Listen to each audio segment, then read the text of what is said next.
Welcome back. आज consumer अड्डा में बात हो रही है रेरा की। हम पूछ रहे हैं कितना प्रभावी है ये पहरा, क्योंकि महाराष्ट्र रेरा ने अब करीब 2000 बिल्डर्स को नोटिस दिए हैं, 18,000 को और भेजने की तैयारी है। क्यों? क्योंकि 2017 के बाद रजिस्टर्ड प्रोजेक्ट में जो मैंडेटरी अपडेट्स है, जो अपडेट एक प्रोजेक्ट को लेकर होनी चाहिए, वो उसकी वेबसाइट्स पर नहीं मिल रही है और ये एक कंज्यूमर के हिसाब से भी गलत है और महाराष्ट्र रेरा या रेरा के कानूनों के भी अगेंस्ट है। तो चलिए बातचीत जारी है।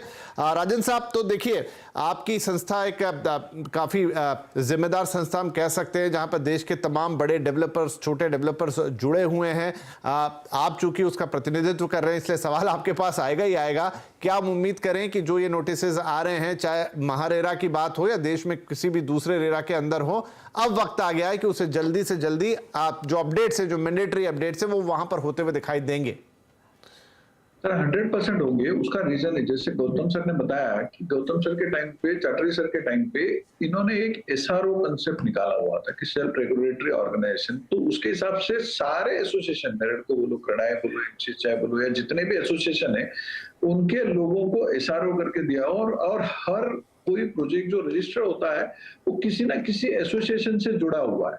तो आज हमारे लिए ये बेनिफिट ये होगा, जैसे मैंने पहले भी आपको बताया कि पहले जब रेरा आया तब लोगों ने क्या किया कि लोगों ने काफी टाइम पे अगर देखा होगा तो कंसल्टेंट के नाम दिए, कंसल्टेंट के फोन नंबर दिए, कंसल्टेंट के मेल आईडी दिए, ताकि अगर किसी को मेल भेजता है तो वो मेल डेवलपर तक नहीं जाता है, कंसल्टेंट तक पहुंचता है। मैं कोई आपको एक्सप्लेनेशन नहीं देना चाह रहा हूं, मैं बोल रहा हूँ क्यों हुआ।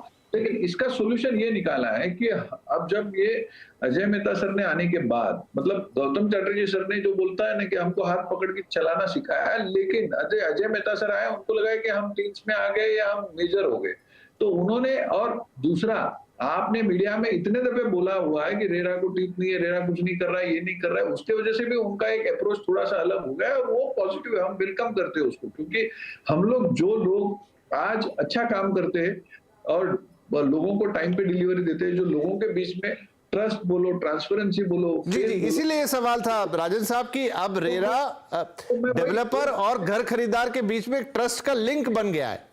उसी में मैं आ रहा हूं। तो क्या हो गया कि आज रेरा और डेवलपर के बीच में ये जो एसआरओ ऑर्गेनाइजेशन है ना, ये दोनों ग्लू के जैसा काम करेंगे कि क्योंकि हमको आज पता है कि 2000 लोगों की जिसकी नोटिस आई, तो हम पहले तो ये काम करेंगे। हम, जैसे आपने बोला कि हम हमारा घर सही करेंगे, कि नेरेडको के जितने भी मेंबर है उनको हम कांटेक्ट करेंगे, क्योंकि उनके सारे के नंबर हमारे पास है, कांटेक्ट डिटेल है, हम उनको भेजेंगे। और हमने नेरेडको ऑफिस में स्पेशल एक कंप्लायंस सेल खोला हुआ है, जिसमें 3 से 4 आदमी रखे हुए हैं, और रेरा में हमारे आदमी लोग रोज एवरीडे जाकर उनको जो भी हेल्प चाहिए वो हेल्प करके कराते हैं।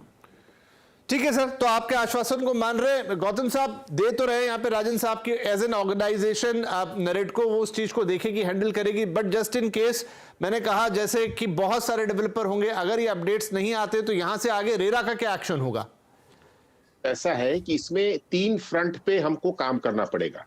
एक तो मैं पहले स्पष्ट कर दूं कि ये 2000 या और 18,000 को नोटिस जाने हैं, इसका मतलब ये नहीं कि 40,000 में से 20,000 जो है वो फुली नॉन कंप्लायंट है। इसमें जो है महारेरा ने बड़ा डिटेल्ड में बताया है कि कंप्लायंसेस के कितने कितने अपडेट्स हैं, कौन सा 3 महीने में होगा, कौन सा इमीडिएटली होगा, कौन सा सालाना होगा। ऐसे हैं इसमें जो लोग हैं जो कि पार्शियली कंप्लायंट है, उन लोगों को भी नोटिस जा रहा है। तो ऐसा हम ना मान के चलें कि इट्स एवरीथिंग इज लॉस्ट और सारे लोग जो है नॉन कंप्लायंट है।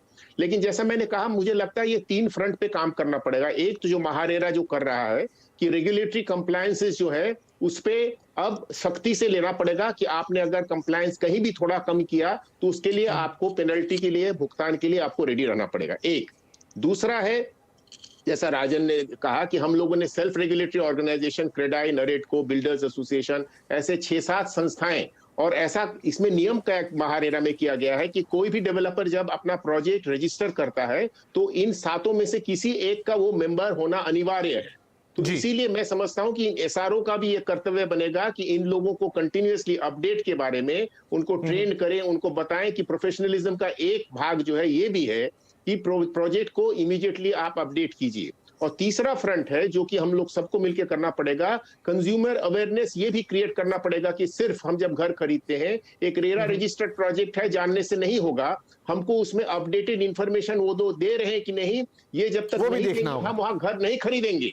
ये जी, भी वहां जी, पर ये बड़ा प्रेशर इंपॉर्टेंट आना पॉइंट आपने गौतम सर बताया कि ना सिर्फ एक नंबर देख लिया या इश्तिहार में देख लिया या जाके वेबसाइट पे देखा, आप ये भी देखें जाके कि वो क्या अपडेशन हो रहा है, क्या नहीं हो रहा है। और वाकई में ये एक सेल्फ रेगुलेशन में आएगा तो डेवलपर तक भी ये मैसेज अपने आप जाएगा कि भाई अगर मेरा अपडेटेड नहीं है तो फिर कंज्यूमर नहीं आएगा मेरे पास, उसको लगेगा कि यहाँ कुछ गड़बड़ है। एनीवे, क्योंकि मेरा समय बिल्कुल लगभग समाप्त हो चुका है, मैं उम्मीद करता हूं कि जिस रेरा से हमें जो उम्मीदें थी, अब चूंकि ये लगभग अपने 6ठे साल को पूरा करने वाला है, यहां से एक और जो विश्वास की कड़ी वो बेहतर होगी बनिस्बत इसके कि यहां पर कुछ विश्वास में कमी आए। जैसा गौतम सर ने बताया, राजन साहब ने बताया, पंकज जी ने उदाहरण दिए, हमको लगता है कि आगे चलते हुए चीजें बेहतर होंगी, लेकिन जितनी जल्दी हो जाए उतना अच्छा, क्योंकि विश्वास का धागा जो होता है थोड़ा सा नाजुक होता है, उसको संभाल के सबको रखना पड़ता है। बहुत शुक्रिया आप सभी लोगों का आज इस कार्यक्रम में शामिल होने के लिए। नमस्कार।